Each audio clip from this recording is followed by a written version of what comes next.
I very warmly welcome everyone to the memorial lecture organized in the memory of Professor Ganeswar Mishra.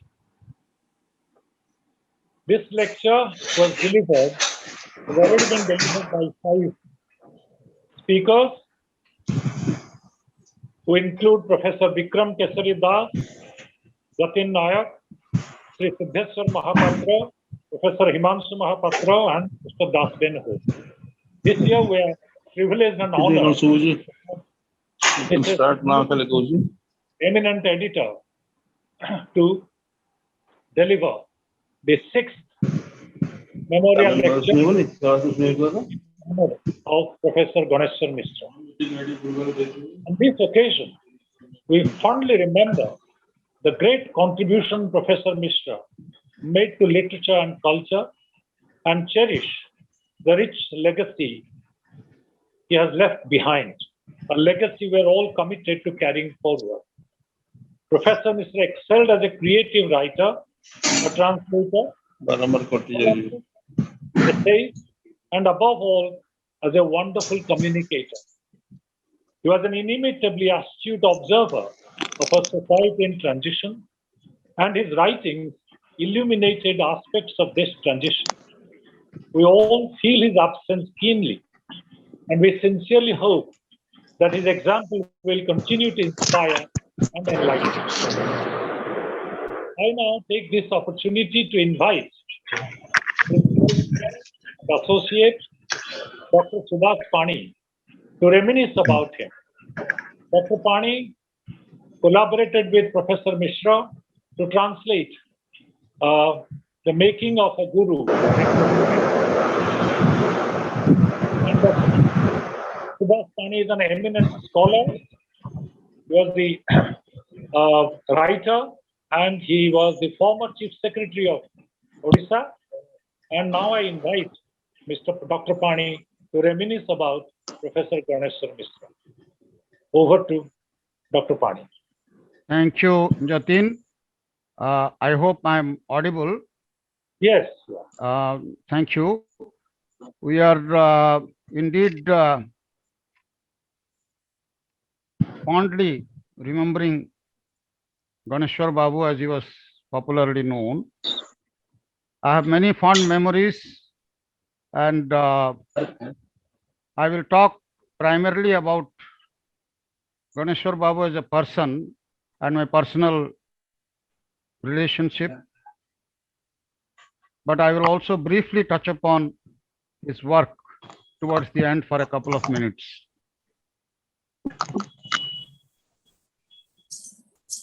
Ganeswar Babu was 3 years my senior in the Ravansha College, but he used to remind me that we met first in a debate competition, state level debate competition organized by the university some years back. And that is how he was quite impressed, I suppose. And we developed a bond, and this sort of matured in a deep friendship when I became a lecturer in the Utkal University PG department when it started. And first it was Prafulla Kara who joined us, but later on he went for a fellowship to USA, working on Sol Bellow, and then Dr. Mishra joined us there. And it was a small department of 3 of us, Prabhat Nalini Das being the head of the department, and the 2 of us young lecturers. I was all of 19, 20 when I joined the department, and he was slightly senior. That was a eventful year. A couple of years I taught for about 2.5 years before I left the department and eventually joined the administrative service. But I was somewhat of a loner, and he was one of my close friends. So although I traveled here and there because of my postings, he was one of my anchors whenever I came to Bhubaneswar, and we invariably used to meet. And there are, of course, common friends like Prafulla Mahanti, Derek, and various other people. And In fact, when I was chief secretary, it was very difficult for me to socially mingle with people because they would inevitably ask for some, favor, some recommendation, this and that. But Ganeswar kept all these things aside scrupulously and meticulously. And of course, eventually, later in the years, I became interested in Gita Govinda and translation, which was his lifelong interest. And in fact, my interest was, of course, mainly in devotional poetry, Sanskrit and Odia, and I translated these from time to time and published in some local magazines. And eventually, a compilation came out in 2004. It was published by Rupa. Aleph had not come in at that time, called the Blue Hills, which was became quite popular. And then eventually, of course, it is out of print now. It's very difficult to get things reprinted. And I also took up my PhD. Of course, I started quite early on Gita Govinda, including a new translation, verse translation of Gita Govinda. He was my guide, but since we were very close friends, he generally did not want to, put any pressure on me, but he allowed me to do it in my own way. I had a second guide, Dr. Karunashekar Behra, who was my who was from the history department and guided me in the historical aspects of that. And eventually in 2004 only I completed my PhD after a long gap. And he always, Dr. Mishra always used to encourage me, particularly to record my memories, but because he felt that some of the experiences we have uh, as administrators are a part of history. That's what he used to say, because it's a chronicle of events happening around you, and it is a chronicle of the development of the state in many ways. Unfortunately, I have not been able to put my uh, keyboard to that. Earlier, one used to talk about pen. In fact, earlier I used to do that, but once the computers came, I was mostly typing, and I have not been able to do that. And also, I have not been able to complete my book, which is now in the works of rediscovering Gita Govinda, because the PhD thesis was written in a particular way, more of for a scholar, and I was in lot of dilemma for a long time whether it should be a scholarly book or a popular book. And eventually, I have, of course, resolved that within my own conflict, and I'm going to get it completed soon. Ganeswar was a very simple man, and he came from very simple and humble background, I would say. His father was a priest in the traditional priest in the temple town of Puri, and he lived in Pothuria Sai, which is a small, narrow lane just off the Bodadanda, or the Great Road. And that's actually a street of the stone carvers. But he remembers all those details of his childhood. And as I said earlier on some occasion, you can feel the smell of the soil in his writing.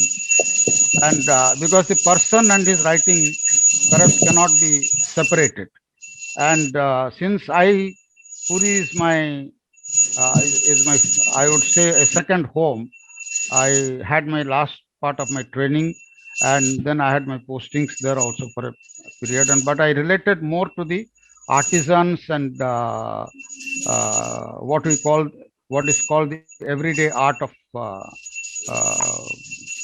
Puri, which is very closely related to the temple. And he writes about his early childhood when he was literally prohibited from going to the sea because he thought that people thought that that will spoil him. He was what is known as being a good boy.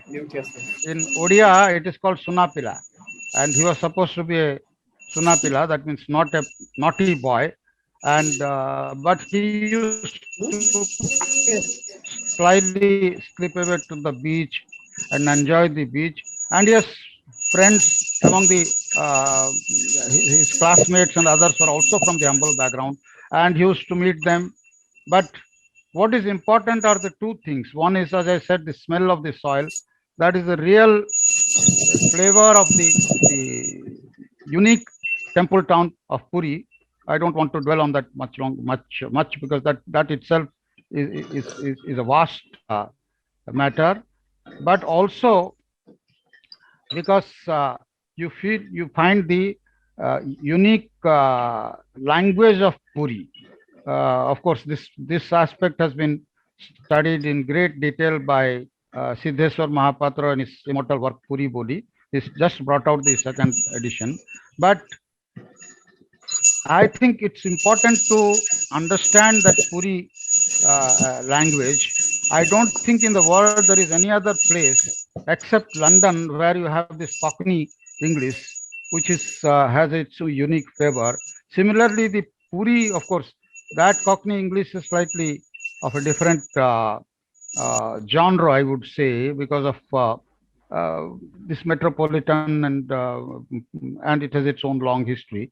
But in Puri, the language is in a way you can say that it is the purest of Oriya, but also it has its own uh, unique flavor and unique vocabulary, and also its unique rendering. It's not merely the vocabulary, but the way it is said. It reflects the life of Puri, which is the subject of most of his work.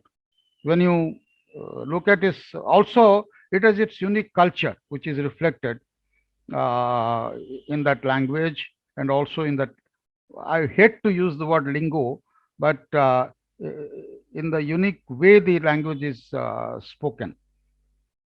And in all his work, beginning with the Samudrika and Sakalara Moha, and you name any of his work, you will find the definitive stamp of Puri. There are not many people uh, who have been able to capture. Maybe there are three or four. And recently, of course, Devi Prasad Prasanananda has written a book called Bernard Ekabarni, which is again written in the Puri language. I think, but yes, there is a difference between the time of Ganeswar Mishra and the time of Ekabarni, which can be distinctly. And at the same time, he was a simple man. I would say asangsari in a way, though he brought up four children and they've rather done well, I would say. I also knew his wife was a student at that time in the Ravancha College, and she was, of course, from the economics subject. And asansari in the sense that not worldly wise, I would say. And I belong to his tribe, I would say, because even though I have completed several years in the administrative side service and have held very high positions both in Delhi and here, I am in a way also a Sansari in that not worldly wise. And one small example I'd like to remember and tell you, and I think I'll wind up in just a minute or so. As you know, he became sick towards the last part of his life. He had first been hospitalized and then came back, and then he had to go back again. At that time, I think he was being a very simple man. He was trying to build a house, and for that, he tried to purchase some land. I think he was cheated in three or four occasions and instances because he was joining some group which was trying to together buy some land and all that, but nothing happened. And finally, however, he got a piece of land and he was able to build a house which was to his satisfaction. And that house is now in a very good location on the side of a you know wide road, two-way road. And I was very happy. Then during my his last days, I used to, whenever I used to come from Delhi, I used to go and inevitably spend a little time with him and discuss various things. And in one occasion, when he was in that second phase of his sickness, he told me that I will go to the hospital, and if I can't manage the funds and other things, I'll sell a piece of land and do something. So that was his. I assume that at that time he didn't have his insurance or whatever. The children would know better. But such was his, at that time he was more or less resigned. But his enthusiasm for literature and his enthusiasm for literary work continued with him till the very end. Unfortunately, I was not here when this last case came, and really sad that he went away early. He was, as I said, simplicity was the hallmark of his. In spite of that, he had that the fact that he had spent almost 6 years in UK and he was associated with the translation movement. I was reading Mr. Mahapatra's book and also some other articles. Translation studies, I think over the last 50 years, it has changed considerably.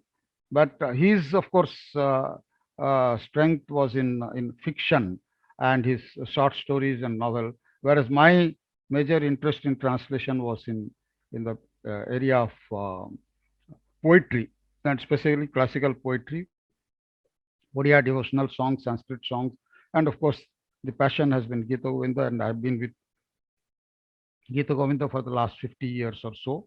And our naturally, when we look back at modern translations, not the early 20th century, but I would say the first truly modern translation to which we all are indebted and also refer as a watershed moment is speaking of Shiva. And that is where we start, especially when we talk of translation of classics and poetry, and that too in verse. Of course, in the last 50 years, a lot of other translations have taken, have come out, but the debate still rages about what is a good translation and how do we judge that, because that's a translation studies being a relatively recent discipline. It's not surprising that this discussion goes on.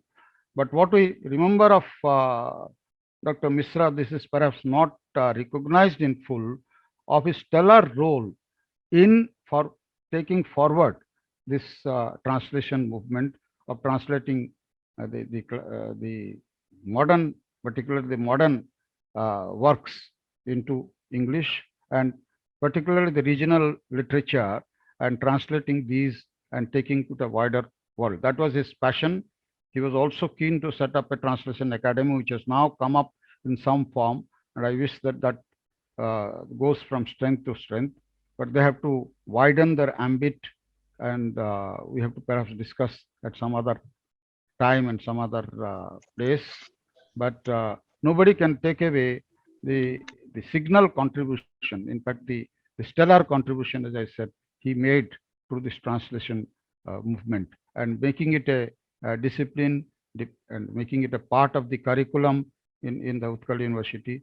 I think he will be ever remembered, and he will be remembered as a good man, as a good father, good husband, and a good teacher and a good translator.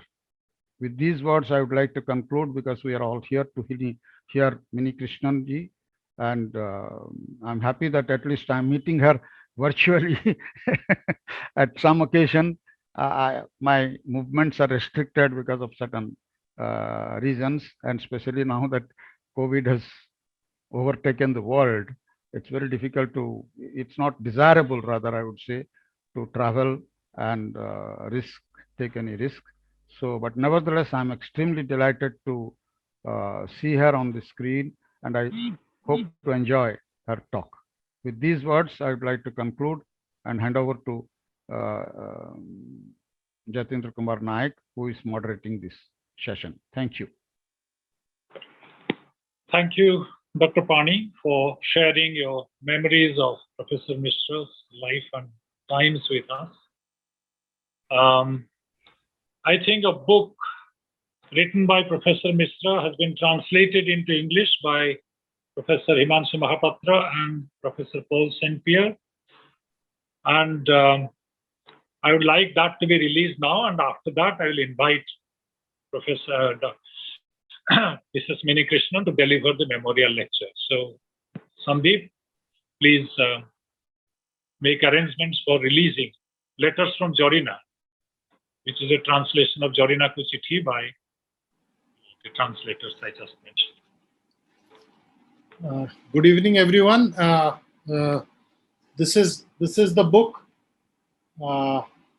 It came out earlier this year, and we had planned a formal release, but because of the COVID pandemic, we could not organize any ground event. So we thought it proper to keep it on hold for today. This was a short novella which was first published as this, which was serialized by my father in a Odia magazine, and later on it was published as part of his collected works, which we are doing with Time Pass Publications. We've already come out with 5 volumes, and I believe another 4 to 5 volumes would come out in the future to include all his writings in Odia as well as in English. So this translation has been jointly done by Professor Himanshu Mahapatra and Professor Paul St. Pierre. Thank you so much. We had committed because my father always dreamt of setting up a translation center. So to take his dream forward, we were committed to translation, and even in the memorial lecture series, most of the topics have been related to translation. And we had earlier expressed our desire to come up with a series of translated works. So it has started with a book of my father, but I'm quite hopeful that in future, and with the guidance of all the esteemed people that are associated with Satirtha, and all our well wishers, I'm sure we can take this forward, and we can come up with good works of translation in future of other authors as well. Thank you so much. Thank you, Sandeep. I've already mentioned that we are particularly fortunate this evening to have Mrs. Minikrishnan to deliver the memorial lecture in honor of Professor Mishra. Before I invite Mrs. Krishnan to deliver the lecture, may I speak a few words about her? Over her 4-decade-long career, Mrs. Krishnan has edited 135 translations from 14 languages. U.R. Anantamurthy called her the best editor he had ever known. She is more than an editor. She is an indefatigable crusader, and thanks to her tireless efforts, many regional language texts have found a wide readership outside their places of origin. She believes that translators are creators and second writers, and that translations are feats of linguistic yoga. We are very fortunate to have Mrs. Krishnan to deliver the Ganeswar Mishra Memorial Lecture today. I may mention here that she published Professor Mishra's iconic novel Sakalara Moha in English translation long years ago. So it's eminently appropriate that she will deliver a lecture instituted to honor Professor Mishra's memory. I now invite Mrs. Minikrishnan to deliver the Ganeswar Mishra Memorial Lecture. Over to Mrs. Krishnan. Thank you, Jatin. Can everyone hear me? Am I clear? Yes, yes. Okay. First, I want to show everyone this book. This is the book which we did together many years ago. Thank you for giving me this opportunity. It really is a very great privilege to be invited to address a literary community, which I know only by proxy because of the English Literature Network. This gathering is to honor the memory of an Oriya writer who is also a teacher of English. I would like to offer you 2 quotations, both of which Ganeswar lived by. One is something Munshi Premchand said more than 100 years ago. And he did not believe in art for art's sake. He always wrote to the message. The line is, literature lights the path of life. The second is what Nani Palkiwala said. A major mistake our central and state governments made was to completely insulate the people from their culture and to keep them totally ignorant of their priceless heritage. I think in every sense, Ganeswar combined these two ideas in his life and work, sometimes consciously and otherwise, and more importantly, perhaps subconsciously. That is the importance of literature and the retrieval of heritage. Dr. Pani mentioned something of this, so I will not repeat. My topic is a publisher's perspective of translations in India, India in translation.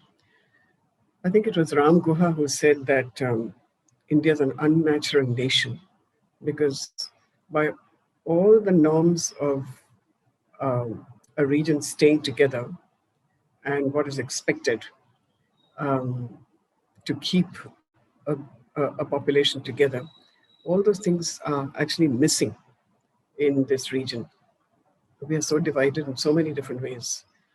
But still, the idea of India is going on, and still there is a certain unity, which no power seems to be able to break. So this retrieval of heritage, I would like to speak on behalf of all Indian publishers of translations who have been toiling in this zone of work, because it is, it's very difficult to, it's one thing for academics, they are free to choose, well, not choose every text, but choose the kind of text, the way they teach, the way they, how many hours they spend on a text. But when you're a publisher and you're longing to publish certain works, it's very difficult to persuade managements, even more difficult to persuade sales teams, because they actually don't know as much as the editors and all the resource persons who support editors. Don't think that editors know a lot. They don't. Very few editors who are publishing English translations know a regional language as well as they should. It's very difficult to persuade these powerful people to do anything new in a profession, that is the industry of publishing, in a profession which is already in a precarious position. Some years ago, Chetan Bhagat said that there's no such thing as Indian publishing. He said there are only British publishers located in India. But about 20 years ago, I think that did begin to change when Midnight's children took their places in boards of study, and creative bilingual academics like Jatin, like Himanshu, and writers reached a certain inner, what I might call a sort of artistic maturity. I'm sure there isn't a single person listening or watching who operates only in one language. So I'd like to begin with an anecdote about one of the earliest and most influential translators of the world's most translated text, a man whose feast day is just 8 weeks away. I refer to Saint Jerome. He was part of a culture in which sensitivity to a foreign language was an integral element in a language not his own. Since Saint Jerome is considered the patron saint of translators, let me also paraphrase for you a letter that Bishop Augustine of Hippo sent Jerome. He wasn't yet a saint at the time. He was a teacher, scribe, and translator.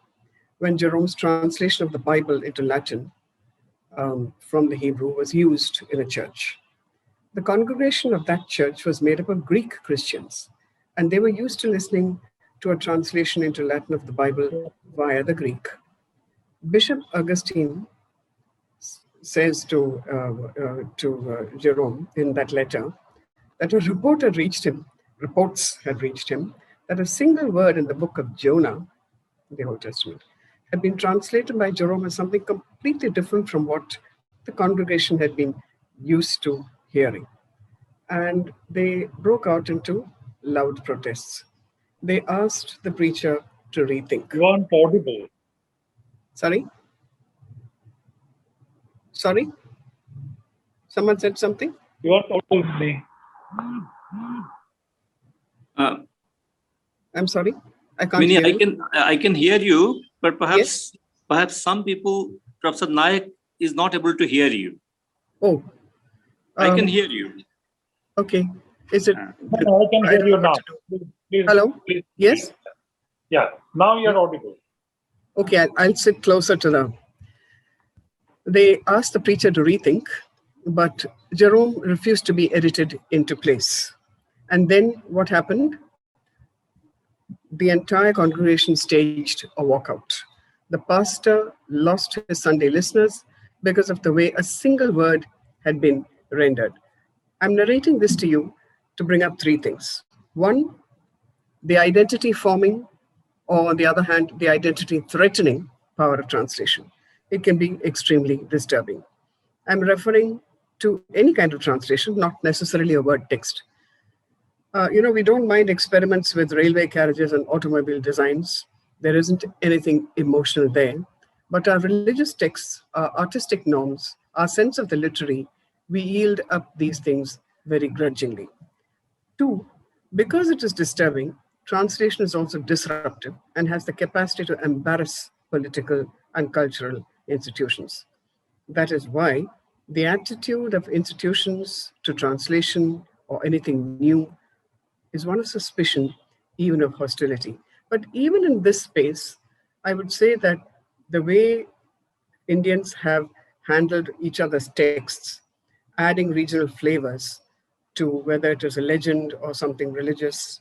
Your own Sarla Das has marvelous bits which do not exist in any of the other Mahabharatas, particularly that I think it is in when the Pandavas are in the forest and that fruit, um, uh, they pluck that fruit and the tree says, you did it without my permission, and it goes up only when each of them is asked to speak their deepest desire. I don't think that's in any of the other major Mahabharatas.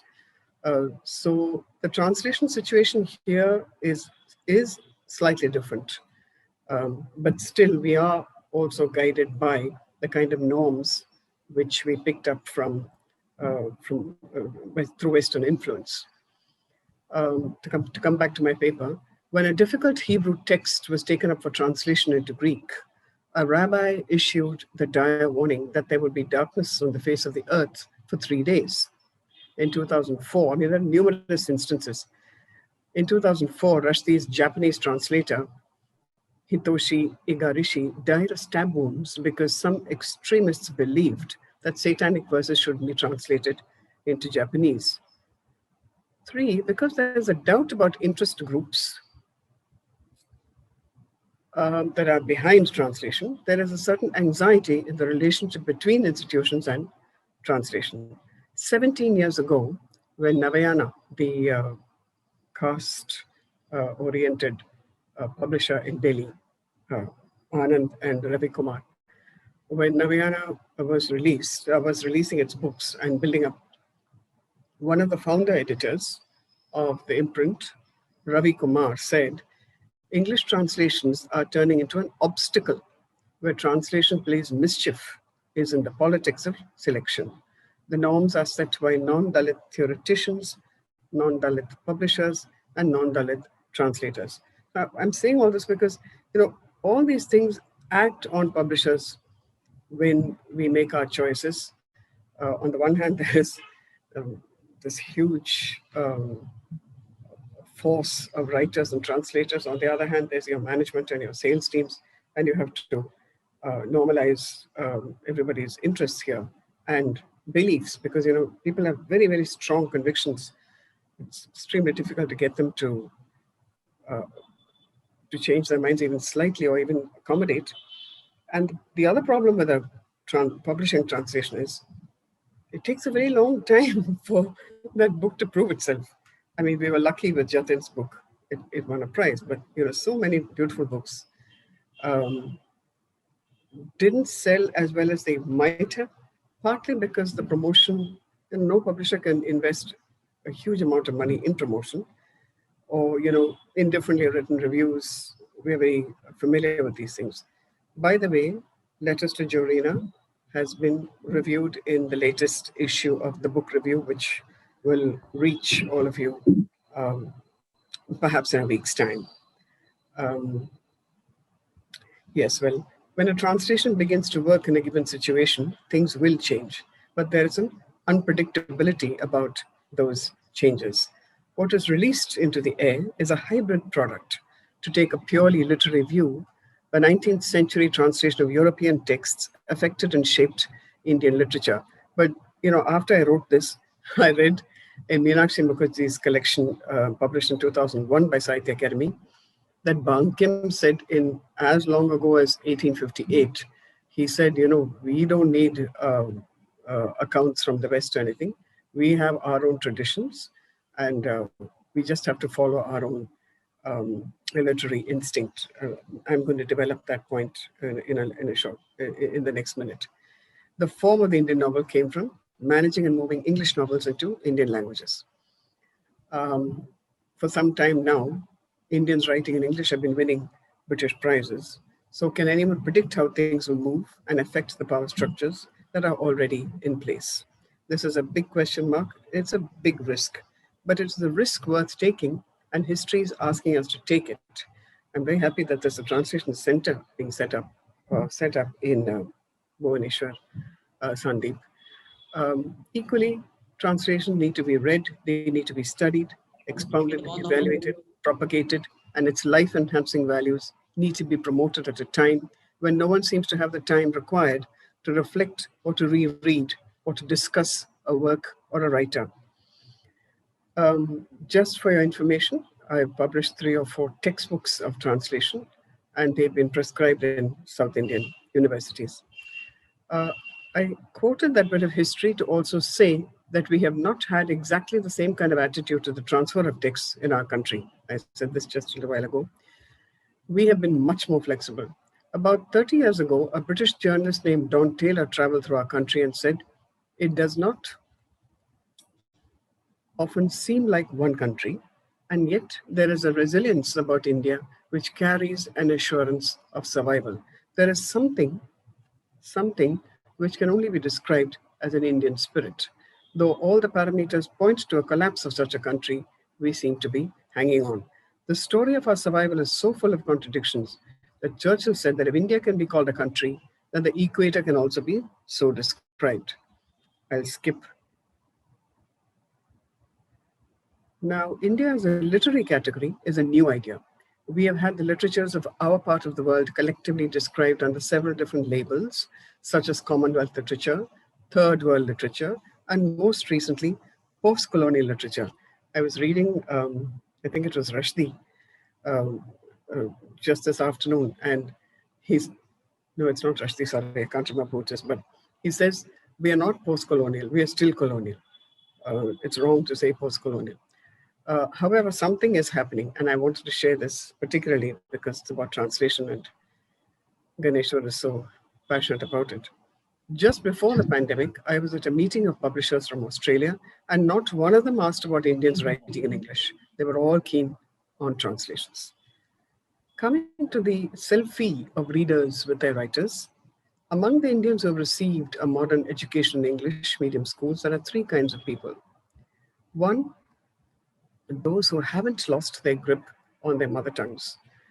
There is a big push today to promote the study in government schools because there's no fear of speaking in your mother tongue, and that is encouraged. But many of us have been were sent to schools where we were not encouraged to speak in our mother tongues, and even today there are schools like that. The second category is those who, having lost their languages and become language orphans, have embraced the English language, been overwhelmed by it, and see it as a superior tongue and its systems as the only source of knowledge. This is a huge, it's a big loss, the loss of language. And when you lose a language, you lose the entire world of knowledge systems and all the culture that goes with it. Thirdly, those who have experienced the power of the English language, but know that true self-discovery can come only from identifying with the myths of one's own culture that lie locked in India's literary systems. Indian publishers have been very active publishing English translations of biographies, autobiographies, short stories, long stories, plays, novels, and poetry from many Indian languages we have, but may not know how to read. We won't know those languages, so we use this bridge language. This second arrow, as a Telugu scholar said, he said it's very easy to shoot an arrow through a screen, but it's very difficult to send a second arrow through that same passage. These translations shouldn't be seen as deviations from some norm which another culture fixed, which another culture decided as the norm. It is psychologically damaging to privilege someone else's literary experiences above yours and treat your own cultural products as curiosities. 25, 30 years ago in Macmillan, it was extremely difficult for me to introduce Indian writers into anthologies that we were preparing for compulsory study in BA, BSc, General English courses in South Indian universities, Madurai Kamaraj University, Calicut University, Cochin. Those days was split, Kerala and Cochin. Now they've split it further, Kannur and so on. Madras University also. And even the literary advisors of Macmillan will say, is this literature? Can we teach this? And so those were really terrible times. Luckily, those kind of prejudices are behind us. I would say that, just as from time to time, we stop and ask ourselves about our eating habits. We need to stop and examine what we are nourishing our minds and hearts with. And as publishers, we have a duty to offer these texts to persuade members of boards of studies. Look, this is something which is relevant, which is happening in our country, which is described by our own people. And as anyone who has taught translation knows, when you start teaching translation, there's a certain excitement in the classroom because the students are engaging with minds and experiences that are very close to them and not something that happened 10,000 miles away. Now, these writers that Indian publishers are promoting are insiders who have given us artistic interpretations of the way our culture functions. They are given fresh voices by translators who negotiate the bridging between two worlds very carefully, making available impressions of what life was like a few years ago, a generation ago, or a couple of generations ago, like Dr. Pani described. He said the description of Puri, I'd given it one time, and what Ganeswar said, and something more recent, you see the differences. From them, we get ideas of what has changed and what has remained unchanged. From our writers and their translators, we get snapshots and stories about ourselves. Are we doing enough to understand, interpret, and convey this experience to our next generation? What shall we spend our time teaching and studying that will not dismiss the value of the canon of literature originally written in English, but which also recognizes and honors the experience of our own country? I feel the freedom and opportunity we have to read places an ethical duty on us to read, study, and interpret for ourselves what the Indian literary experience is. Because all literature comes with certain value systems worked into them. There is no one Indian experience. Ashoka Mitran's small town is not Manoj Das's. Sarah Joseph's village is not Mahashweti Devi's village. Vasundhara's observations are not Vaidehi's in coastal Karnataka. Their concerns are also different, but they're all along the same axes of problems: religion, region, poverty, social control, the triumph of the human spirit. Those of us who are engaged in studying and teaching literature are specially trained people. We are a part of the literary brigade of the country. Just as not everyone is fit to defend the country in case of a military attack, not everyone is equipped to read the signs of the age and to take steps to nurture the territories of the mind. There are areas you have to cultivate, nurture, patronize, to encourage for self-identity and to strengthen the self. I was listening to a TED talk in which the writer said, she's from Turkey, and she says, we live in an age of anxiety and anger. With all the technical and scientific developments, the human mind is more troubled than ever before. Because this, this situation, why should we do this? Why should we nurture and encourage our own writing? Because it is intimately linked with the emotional and psychological health of our collective conscious selves. And self-worth is linked with a sense of identity. If you spend time in China or Egypt or Greece, you will see that there is no link between the highly developed culture of their past and the way people live today. Many of their extremely sophisticated knowledge systems have been destroyed, completely forgotten, or just archived. I'd therefore like to locate publishing squarely in the center of social responsibility, even a moral purpose, and publishing translations. For our sense of national worth to survive, for us to be creative, we need to be clear about where we are coming from. There's this true story, it's an anecdote I'd like to share, that in Singapore, an Indian teacher gave her class an exercise. And so she said, they were 11th graders. She said, write a short story.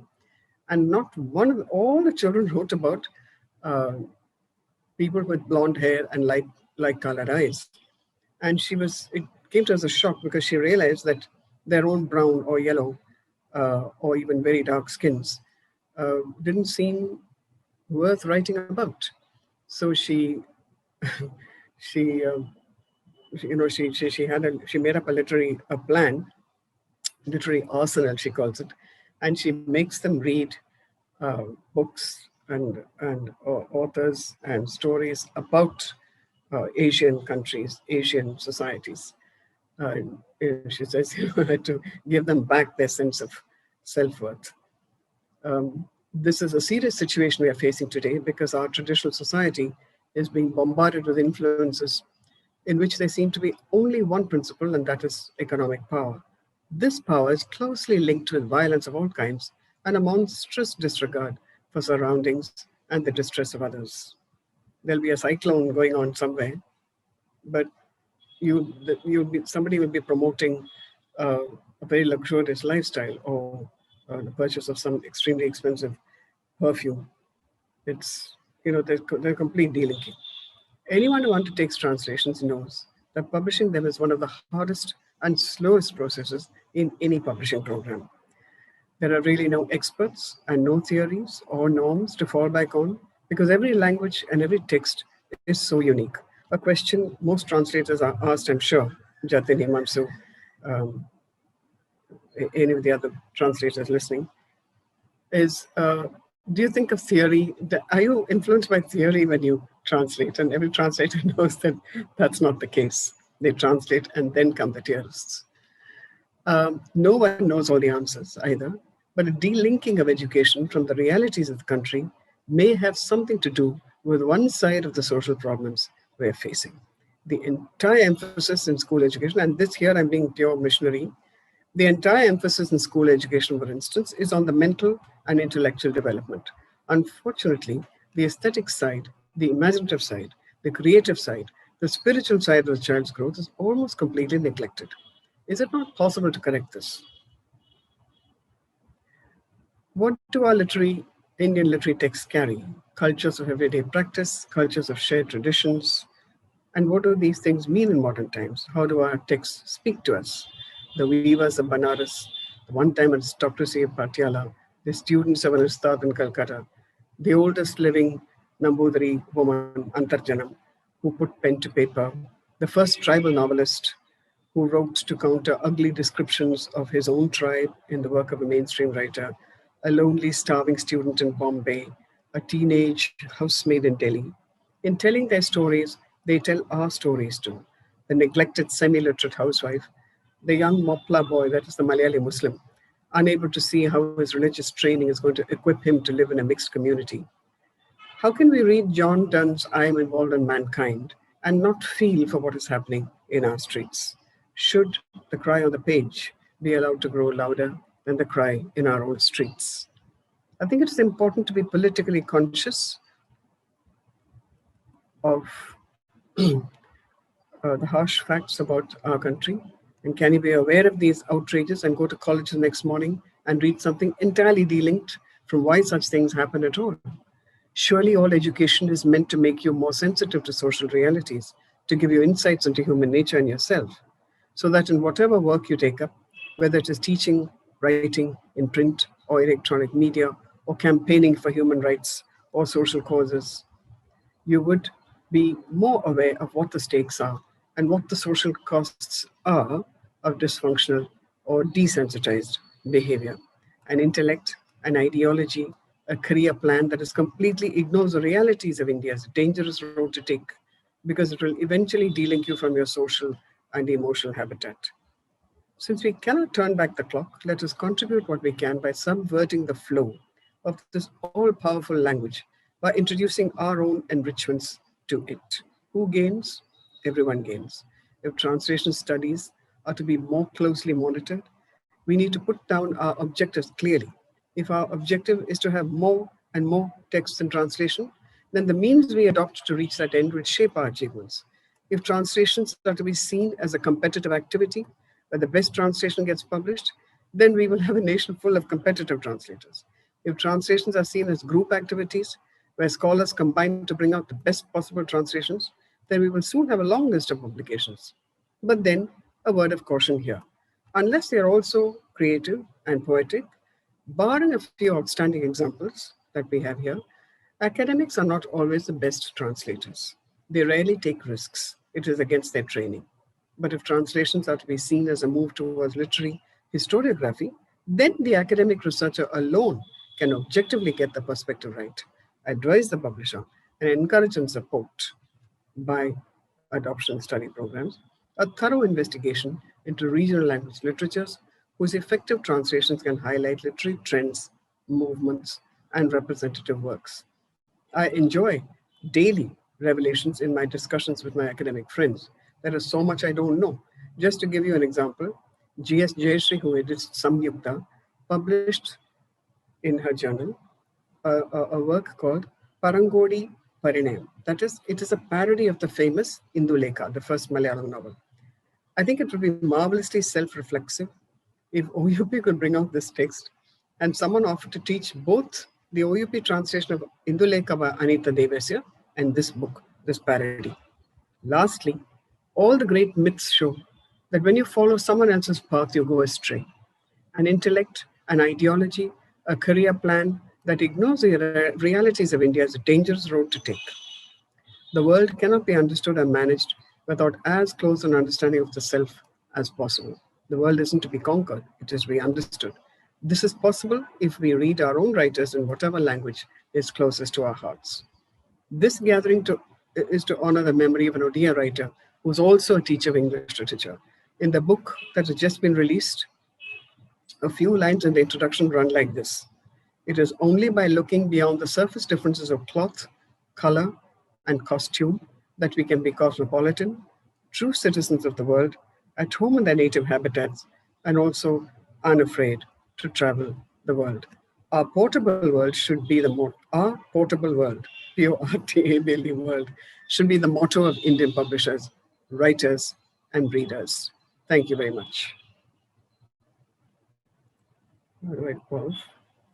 Thank you, Mr. Krishnan, for giving this rich and insightful lecture. You have opened a whole new perspective on translation and the way it enriches our lives immensely, and the urgency with which we should look at translation activities. And you have done so much, you are doing so much in this area that we are immensely grateful to you for what you have done and what you are doing and what you are going to do. Thank you very much. Thank you. All immensely grateful to you. Now I will invite Professor Himanshu Mahapatra to say a few words about his translation of Letters to Jorina. He is the co-translator of this book by Mishra. So over to Himanshu Mahapatra. Thank you, Professor Naik, for this opportunity. Let me first of all thank Satirtha for organizing this memorial lecture. This is the 6th edition of the lecture, and it has been really very interesting, very entertaining. Although the pandemic has disrupted the event, we could not have a lecture last year. It was also an online lecture, but at least we were able to meet virtually and share our ideas. It's a great thing. Now, I also extend my greetings to Mini Krishnan for having given her kind consent to deliver this lecture, this 6th memorial lecture. And let me also give my greetings to Professor Pani for the brilliant reminiscence that he did for us. It was indeed very good. Today, in fact, I miss Professor Ganeswar Mishra a lot because he would have been the happiest man if he were with us today. And this is for two reasons. One of his closest friends, Mini Krishnan, is delivering the lecture. And second, the book Letters to Jarina, his own work, has been translated by one of his closest friends, Professor Paul St. Pierre. So he would have been really happy. And, I really miss him today. I'll speak very briefly about Letters to Jarina. It's a very slim book, as you can all see. And there are actually three developments which precede this. The book could not have been published if it were not for three important developments. One is that Satirtha undertook the publication of the complete works of Ganeswar Mishra in 2015. So the first volume they brought out was complete novels of Ganeswar Mishra. Are you able to hear me? Yes. Can you all Yes. hear me? Okay. Yes. Okay. So in 2015, the first volume that came out was devoted to the novels of Ganeswar Mishra. And in 2019, I was invited to deliver the memorial talk, 2019, and that led me to this happy discovery of this slim text, this slim word, Letters to Jarina. In Odia, it is Chithi Jarina Pain. And the third thing is that when I sent a proposal to Paul St. Pierre that we translate this together, we render this work into English together, and I also supported this proposal with a sample from the text that I translated.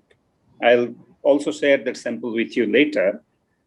I got an enthusiastic acceptance. I got an enthusiastic yes from Professor Paul St. Pierre. So the translation of the work was begun in spring 2020 in United States. I had been to the United States, and that is where we began this work. And it was done in 2 months. We got a draft ready in 2 months. We requested J.P. Das to contribute a foreword, and he contributed a very short, a very succinct foreword. But unfortunately, by then we had moved into this global lockdown induced by the COVID-19 pandemic. I was stranded in the US, I could not return. So our fond hope of getting it published in time for the 2020 memorial event did not materialize.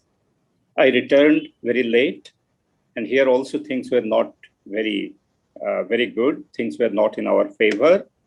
However, when there was a brief respite in December, the publication efforts were resumed with the support of Sandeep Mishra. Sandeep Mishra gave it a very strong push. And Authors Press, Delhi, really fast-tracked the publication process. So in a month's time, the book was ready and it saw the light of day in January 2021. So that is the brief publishing history of Letters to Jarina. But I think it's important for me to tell you why we chose Letters to Jarina. What is it about this text which I thought repaid the effort of the translator? What is the USP of Jarina? I think I'll answer this question in one sentence. I think this text contains the condensed presentation of the complex writerly concerns of Ganeswar Mishra. Now, Ganeswar Mishra has written a wide variety of things. He has written novels, short stories. He has also written autobiography, travelogues, memoirs, columns, journalistic columns, self-reflective pieces, and also social commentaries. So his world is diverse, but then this is a work which bridges, which stands at the point of intersection of his fictional universe and his non-fictional universe. So this is a work which bridges these two different worlds.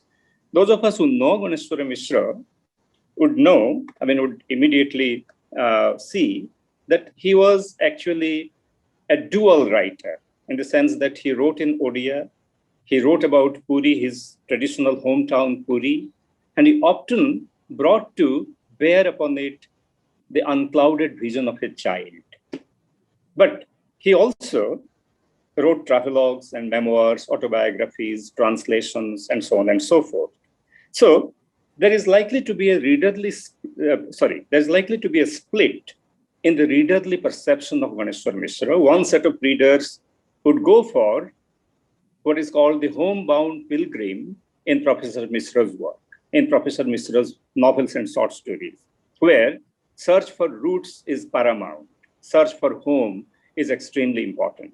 So this is one set of readers. Another set of readers would probably celebrate the cosmopolitan, the traveler in Ganeswar Mishra, because Ganeswar Mishra was not only an English professor, he also received training and exposure in some of the highest centers, civilizing centers of English language and literature abroad. University of Kent in Canterbury and School of English and Oriental Studies, African and Oriental Studies in London. He went to both these places. Now, how do we then reconcile the homebound pilgrim, the writer who is obsessed with home, the writer who writes about region, home, locality, and the writer who is also a restless wayfarer, a restless nomad? I think the answer to that synthesis lies in this book. So now I shall share with you that passage that I shared with Professor Paul St. Pierre, which led to the immediate decision to translate it. It's just a very short passage, and I crave your indulgence. Just allow me 2 minutes to read this passage. This is the last letter, letter 11, that Alok Das, by the way, I forgot to tell you that this is a collection of 11 letters that one Alok Das writes to his friend in England, Jorina McCarthy.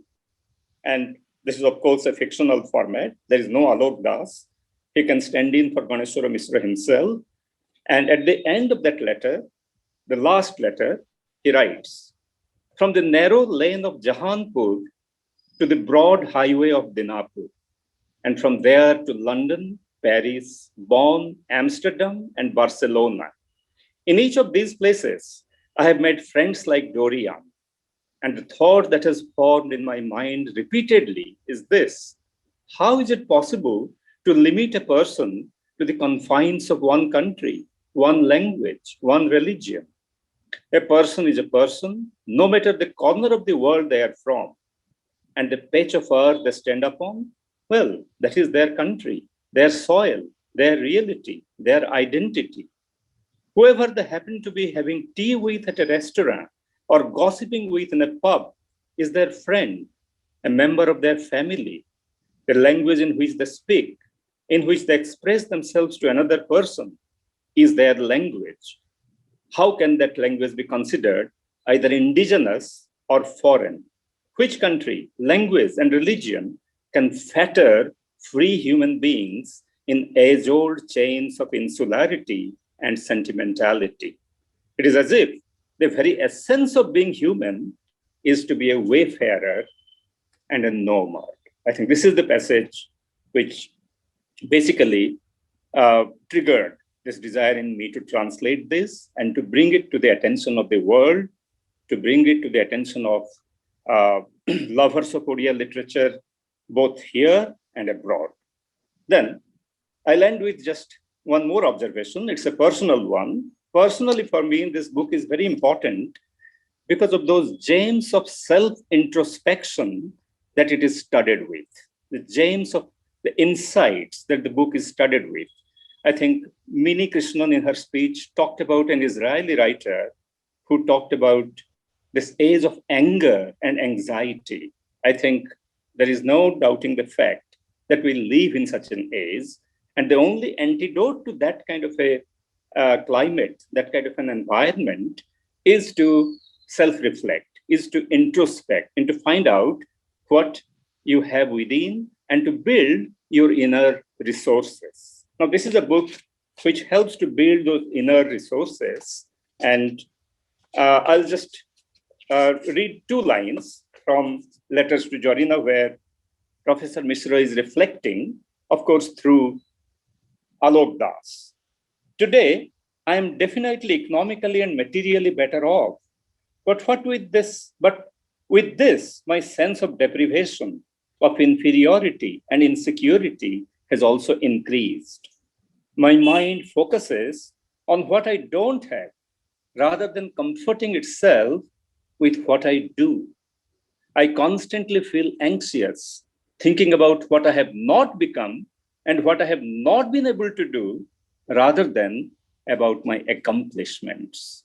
So this is, I think, a wonderful insight into the to the inner self, and this gives you the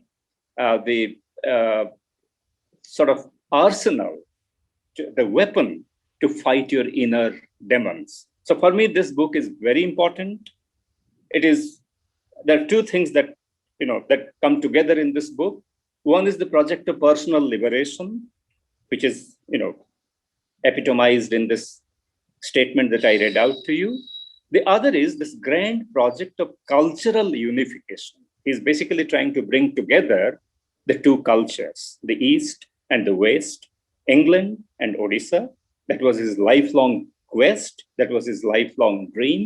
And they have been beautifully brought together within the brief compass of this beautiful text. With these, I end my remarks on this book. Thank you very much. समस्तको नमस्कार करुची आज संध्या रे आपण माने समस्त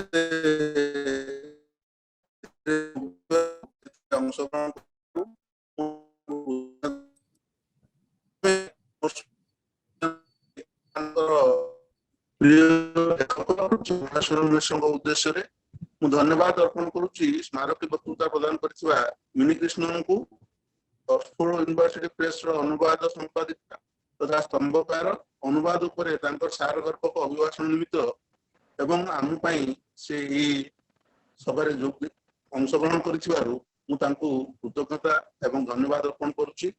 स्मृतिचारण करिथिबा विशिष्ट प्रशासक सुलेखक तथा गवेषक डॉक्टर सुभाष पाणी को मध्य मु कृतज्ञता ज्ञापन करुची। स्वागत भाषण प्रदान करथिबा एवं ए सभारे अध्यक्षता करथिबा विशिष्ट लेखक एवं अनुवादक प्रोफेसर जतेन्द्र कुमार नायक को मु कृतज्ञता जनाऊँगी। गणेश्वर मिश्र उपन्यास चिट्ठी जोरीना पाईर इंग्राजी सह अनुवादक विशिष्ट लेखक प्रोफेसर हिमांशु शेखर महापात्र ए चिट्ठी जोरीना पाई उपन्यास विभिन्न दिग उपरे आलोकपात करथिबारु एवं तांकर अभिज्ञता यार अनुवाद उपरे प्रदान करथिबारु ताकु मते कृतज्ञता जनाऊँगी। शेष रे संदीप मिश्र को से प्रकार आयोजन प्रतिवर्ष परिचालना करथिबारु एवं सतीर्थ अनुकूल्य रे गणेश्वर मिश्र स्मृति रक्षा पई उद्यम करथिबारु मु तांको मते कृतज्ञता जनाऊँगी। शेष रे आपण मानकु समस्त को धन्यवाद दूची। आपण माने एथे अंशग्रहण करथिबारु नमस्कार।